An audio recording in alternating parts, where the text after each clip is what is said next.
Okay. Hi, Vinay. Yeah, hi Mani. Hi, hi. Uh, Mani, this is Vinay. Yes, yes, hi, Vinay. Yeah, I'm a senior consultant with Capgemini and having a 12 years of experience on DevOps tools, Okay. and I'm a certified DevOps engineer. Okay. And this is a telephonic round with you. Yes, yes, this is first round, right? Yes, sir. Yes. Hi, Okay, Vinay. can you start?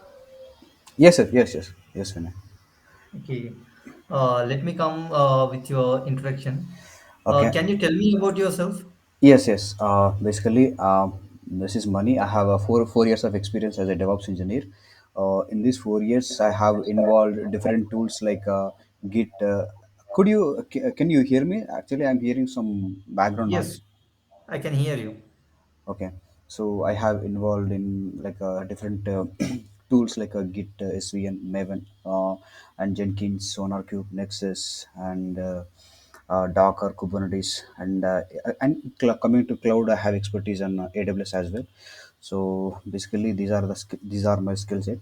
Coming to roles and responsibilities, like for any new projects, we'll be creating infra on AWS infrastructure, and I will be creating some CI/CD pipelines.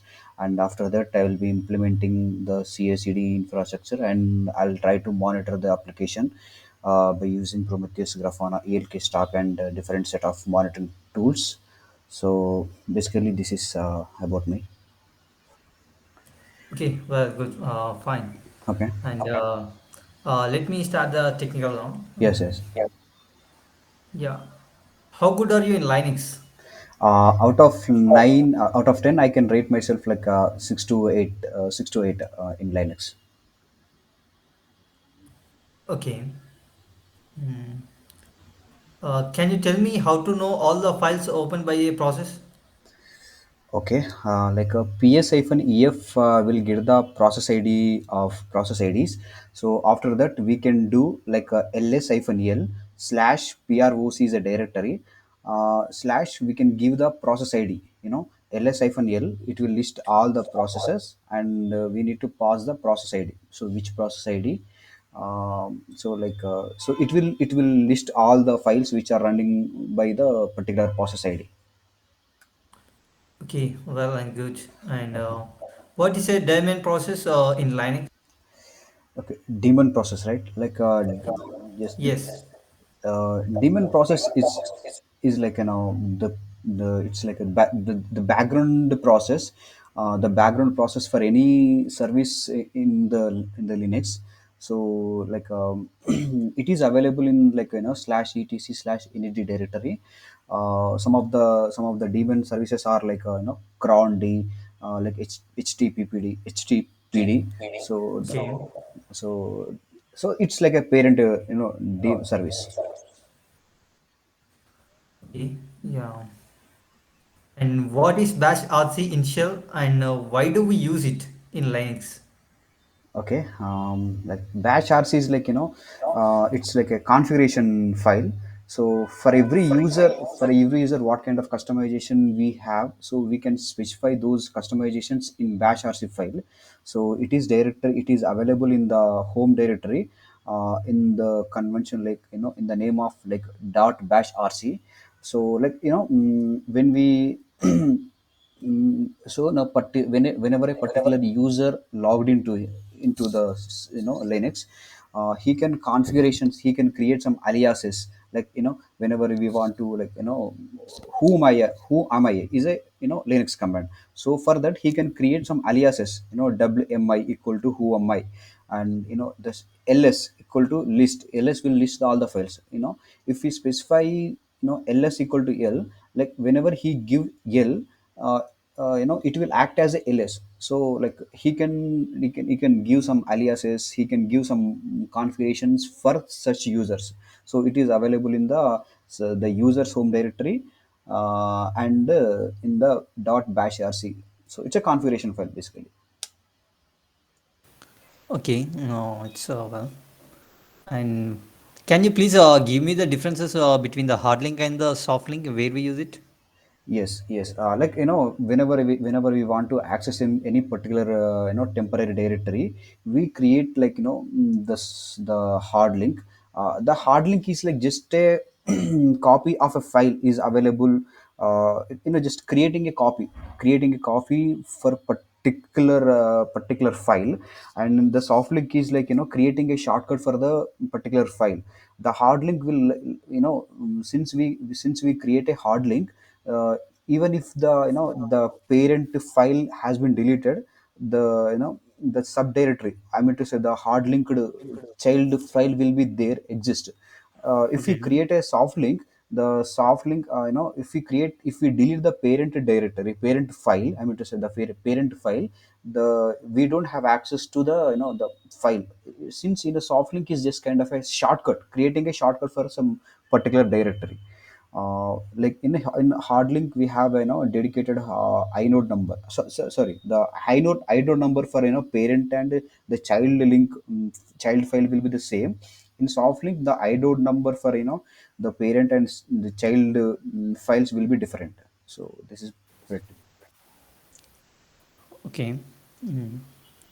And what are the namespaces in Linux? Like namespaces are like wrapping the system resources, like the RAM and CPUs for the processors. So one processes in one namespace will be allocated to some given RAM and CPU will be allocated to the processors within one namespace.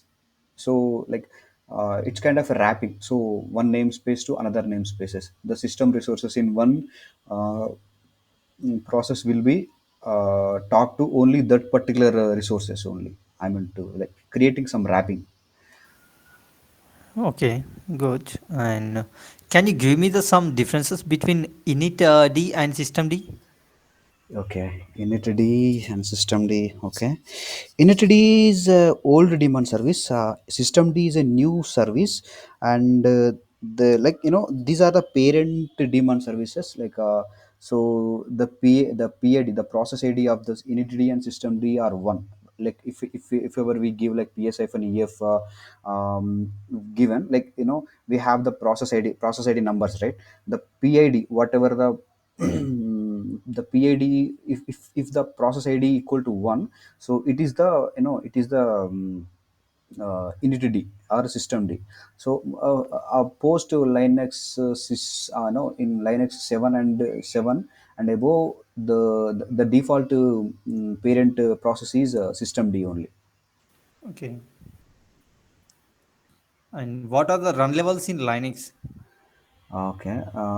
There are five to six run levels are guess, like uh, six run levels are there as I know. It defines, it describes like what are the program need to be run after the OS boots up. Like we have like run level one.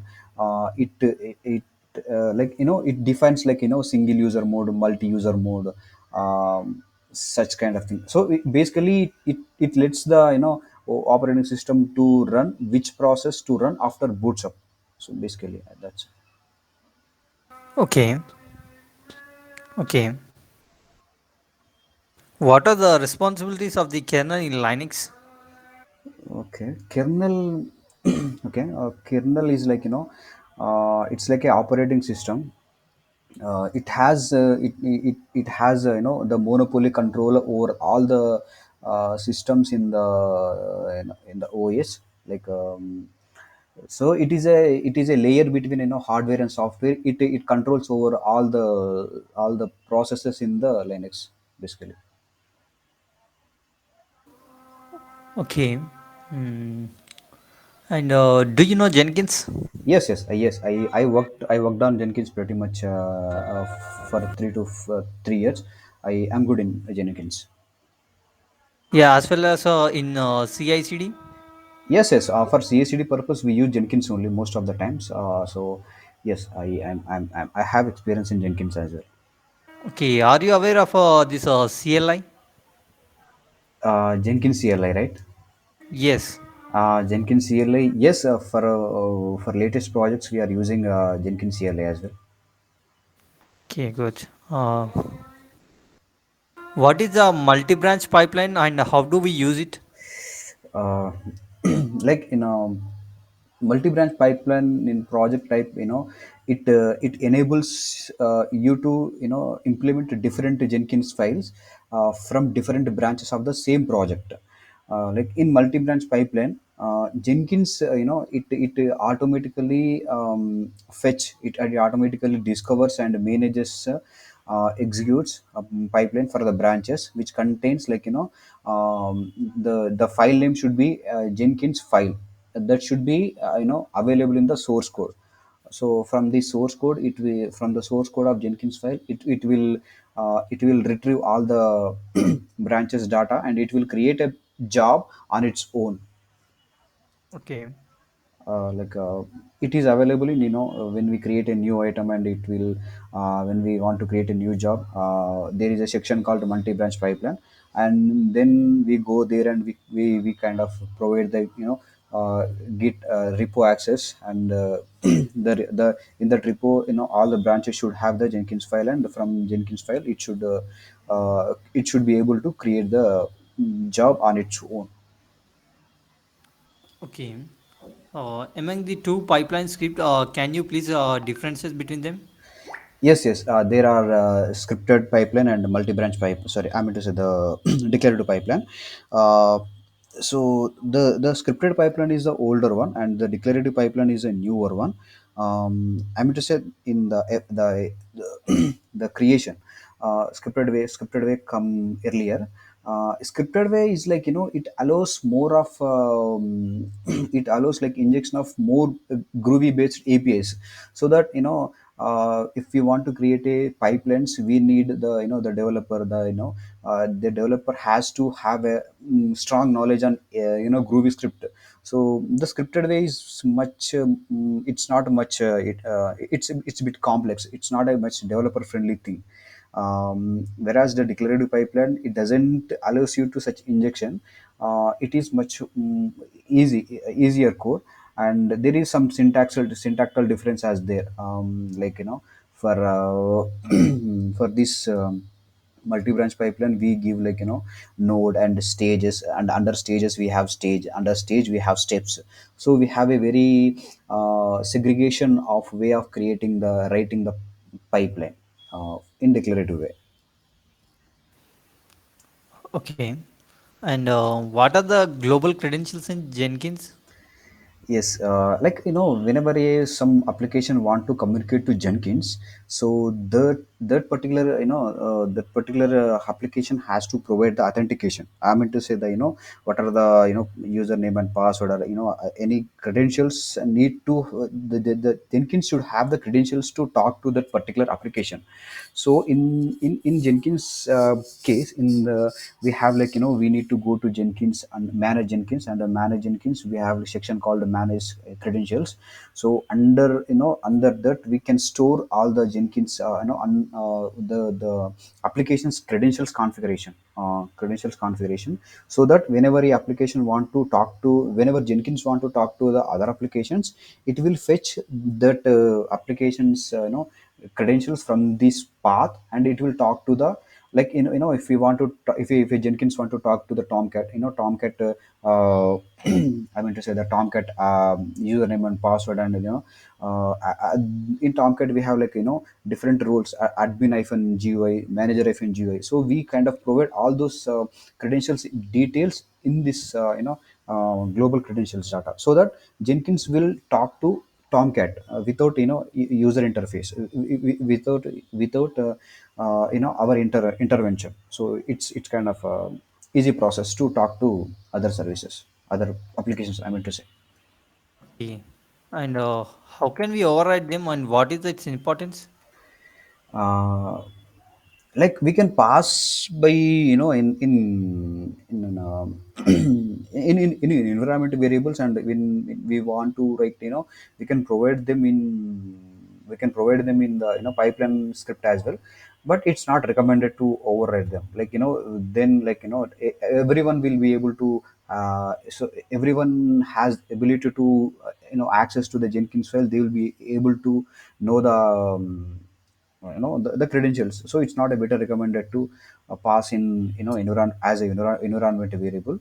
So it's recommended to store them in the credentials, that particular credentials only, so that only the Jenkins administrator will be able to access, and there is a we can achieve some kind of random security, so more security mm, through it. Okay, and how do you manage these secrets in Jenkins?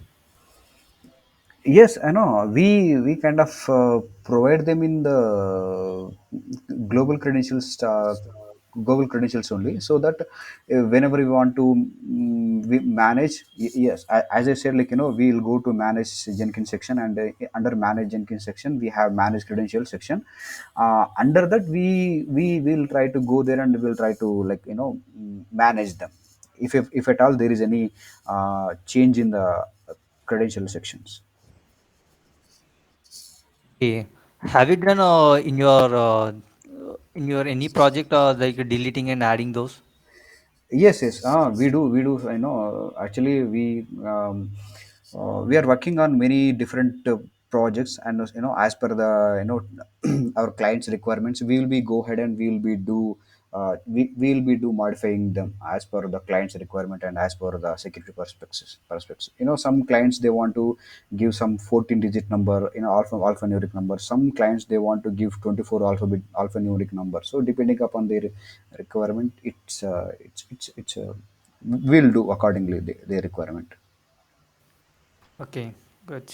And have you worked on Docker? Yes, yes, I have extensively worked on Docker for 2.5 years. Okay, what are the C groups in Docker? Yes, CG groups. Okay, control groups, right? Okay, control groups is like it's also the same concept of namespaces in Linux. So it works like dividing the resources into groups, so that um, so assigning task to particular groups, like whenever we have like the CPU and RAM, the IO input output operations to the process it in a controlled manner. So it is a better way of utilizing the system resources.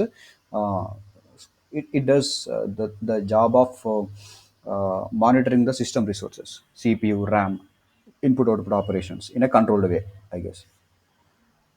Yeah, okay. What is Docker daemon and what is the role of daemon? Okay, a Docker daemon is like it's a it's like the brain of it's a parent operation. I mean to say it's a parent operation. The brain of operations. Um, so whenever we give like all the whenever we give the commands like docker run or docker stop, docker container, docker ps, so all these commands will go to there, and it will get the uh, it does the jobs. So it's a brain, it's a parent process behind in the docker. Okay, yeah. What is the build context in Docker? Yeah, build context is like providing the path to run, providing the path to create the Docker images out of Docker file. We have Docker file, so out of Docker file we'll create the image. Out of image we will create the container, right? So in this process we are providing the path, for the Docker to create a image out of a Docker file. So this so creating a like giving the path, giving the providing the path to create a Docker image. Okay, and how to list all the failed containers and how do we debug it? Debug it. Yes, yes. Okay. Failed containers, right? Like we give like Docker PS will give will let us know all the Docker container runtimes, running containers. Docker PS will give the Docker running containers, and if you want to list all the failed containers, we give Docker PS hyphen a AQ and status equal to existed. Yes, no, status equal to existed. So that it will list all the failed containers are not no the containers which are not in the running state, docker ps-aq and status equal to existed. Like we will look into it, like why the process is not running. And sometimes we in the debug process we kind of for if at all if it is not starting, we will clean up everything and we will start from the scratch. Or like we will do the system prune, and it will sometimes we do system prune, or sometimes we do like a we will stop that particular container entirely and we will delete by using docker rmi from the container name, and we will try to recreate the containers, so that if at all it is not started, we do such kind of thing. Okay, yeah. And how many is scripting languages, you know? Scripting, okay. Basically I come across and I have get many tasks on shell scripting only most of the times. Okay. And what are the differences between AWK and ACD? Yes, okay. A CD is like it's like a stream editor, a CD stream editor. So in particular file, or in particular yes, in particular file we want to change any uh, like any particular file, any particular word. Like if at all I want to change a name to red word red is there. If I want to change that Okay. particular word in all the occurrences, so that I can use acd hyphen s hyphen slash red slash to whatever the word we want to whatever the word we want to replace with. And it will also like we can so it does basically replacement of words and like such thing stream editor. And awk is advanced version of acd. So it does like it does all the jobs whatever acd can could do. And it also do like mm, it do some more job, like how many words are there in particular file. Also it can print, so by passing through some logics. And how many lines are there in some particular file. Also we can achieve some particular with the awk command. So basically scd stream editor and awk is a bit advanced version of scd, I guess. Okay. Is identification required in shell scripting language? Sorry, identification or indentation? Sorry, it's indentation. Indentation, right? Yeah, Yes. indentation is not required, but a bit, but there is if at all we want to write everything in same line, we just need to pass the colon. Otherwise the spacing in the line to line is not much required. So I guess indentation is not required mm, in the shell script. Okay. And have you worked on Kubernetes? Yes, I worked on kubernetes much, very much. Okay. From past, can you please tell me roughly from past how many months you are working on Kubernetes? Kubernetes, I've been working, since 3 years from now. I have been working and extensively working, creating some manifest files and writing them and creating some Helm packages for Prometheus and Grafana as well. So I have pretty much good knowledge on AWS. Sorry, I mean to say Kubernetes. Okay. Well, and what is ingress controller in Kubernetes? Yes, ingress controller is like it's kind of an external load balancer. In Kubernetes we have multiple microservices. Creating one load balancer, creating one ELB. In AWS we have ELB, right? So creating creating ELB for every microservices. It's like since we have multiple microservices, we kind of avoid creating multiple ELBs by using ingress controller. Ingress controller is sits before the ELBs. ELBs it takes in we have like one ingress rules. So in that ingress rules we provide all the load balancer in endpoints and all the microservices endpoints, so that if just by using one load balancer we can create we can route the traffic throughout all the pods and services. So it's a load balancing. It does the job. Okay. And what do you know about probes in Kubernetes? Yes, probe side. Probe. We have like the liveness probe and readiness probe. Like for the highly availability of the application, we use a liveness probe and readiness probe. Liveness probe does the job like is the container is particular container is live or not. If at all it is not live, it will not the traffic to flow to the particular container or particular service.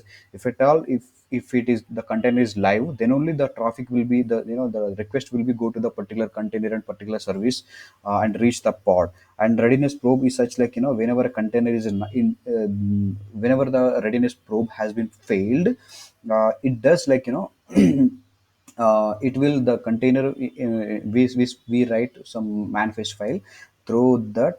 It creates the it it it makes sure that the container is ready in the given point of time. And if the container is ready, then only the traffic will be go to the particular container. So it does the probing job, liveness probe and readiness probe. Okay, yeah. And what is the difference between node affinity and taint tolerance? Yes, node affinity and tool tolerance actually basically they do the same job in a broader perspective. In the broader perspective, uh, actually they define which pod need to be deployed onto which node. You know, if at all we have node selector and node affinity, in that we can by default in master node, we by master node there are no pods will be uh, will be deployed, no pods will be scheduled. The scheduler will talk to the node affinity and tolerance, taint tolerance. And if at all the any node has been tainted, then the scheduler will have the knowledge to not to schedule any pods on that particular node. In taint and tolerance, we have like schedule during ignoring, and we have some soft and hard limits are there. Okay. Yeah. And what is antinode affinity? Anti-node affinity, it's it just also works just opposite of node affinity. um, Say they does the job like whether the given pod is need to be scheduled on particular node or not. It specifies does the same job, guess. Okay. Do you know static pod in Kubernetes? Yes, a static pad is like uh, the static part. Whenever we create a manifest file in slash etc slash manifest slash Kubernetes, slash etc slash Kubernetes slash manifest files. So whenever a YAML file has been created in the directory, the the scheduler and the scheduler and the API server will run that particular pod, even though how many times we delete the particular node, the pod, the particular pod created by the YAML file. It will there forever, there forever, until or unless we created until or unless we delete the manifest file. The pod will be the pod will be replicated by the API server. We have some in default namespace we have something like API server and uh, API server pods are there, right? So they will be they are the examples of these static pods. But in real time we don't in my day to day usages, I never find any requirement to create any pods in the static.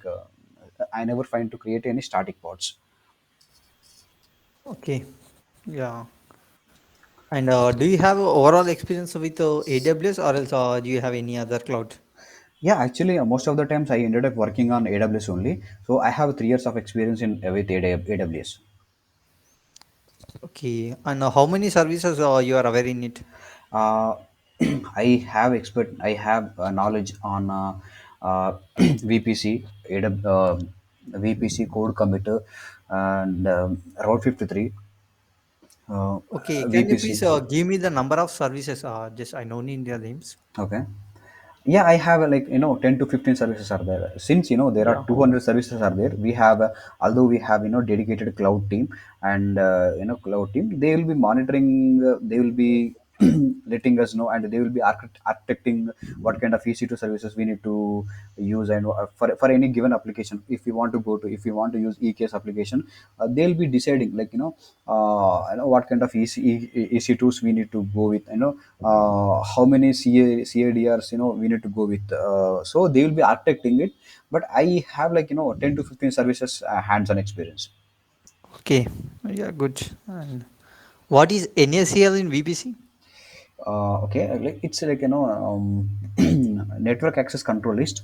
It sits before the subnet level, so it does the basic firewall job. What kind of IPs need to talk to the subnets, and whenever we create a EPC VPC, by default a NACL will be created. And if we want, we can also, like, create our custom VPC, and we can attach to that into the subnet, and we kind of, let the let the IPs to talk to, particular, if we want to block any particular IP, we can achieve it through NACL only. In NACL we have, like, we can go to in that VPC, sorry, NACL, and we can deny, if at all any hacking activity, or any malware activity has been happened through particular IP, we can block those IPs in NACL. So it's a firewall before the subnet. Okay. And what is VPC peering? Yes, okay. So whenever a VPC want to talk to another VPC, it could be, another region, or it could be in another account, in the same account as well. So in big organization we have, different VPCs, and for same projects, different VPCs, like, one server from one service, or one server from one VPC need to talk to the another VPCs. Whenever we private instances want to talk to the another VPCs, in a private, private servers in one VPC want to talk to the another instances in VPC, then we create a VPC pairing. We have a dedicated pairing services there in AWS. Through that we can achieve the VPC pairing, so that, the instances will, in one VPC will be able to talk to the another VPC, kind of a bridge, creating a bridge. Okay. Mm. And what are the storage classes in S3? Okay, storage classes are such, like, we have standard storage class, and we have IA, infrequent access class, and we have RSS, reduced redundancy storage, and we have Glacier. Standard way is, like, frequent access. If we want to access the data very frequently, we kind of go with the standard storage class access type. This is the default storage class, in S3. And infrequent access is, like, if at all we don't use, if at all, like, there is a logs of data, logs, system application logs, or, any archival data, so then we go with, infrequent access. So if you want to access that particular storage class, it will take some time. And we have another RSS type, reduced redundancy storage. So this is a, there is a scope of losing data also there in the RSS storage type. But, if at all we want to store some non-critical and, reproducible data, then we will be using, then we'll be go for, RSS type. And we have, like, Glacier type.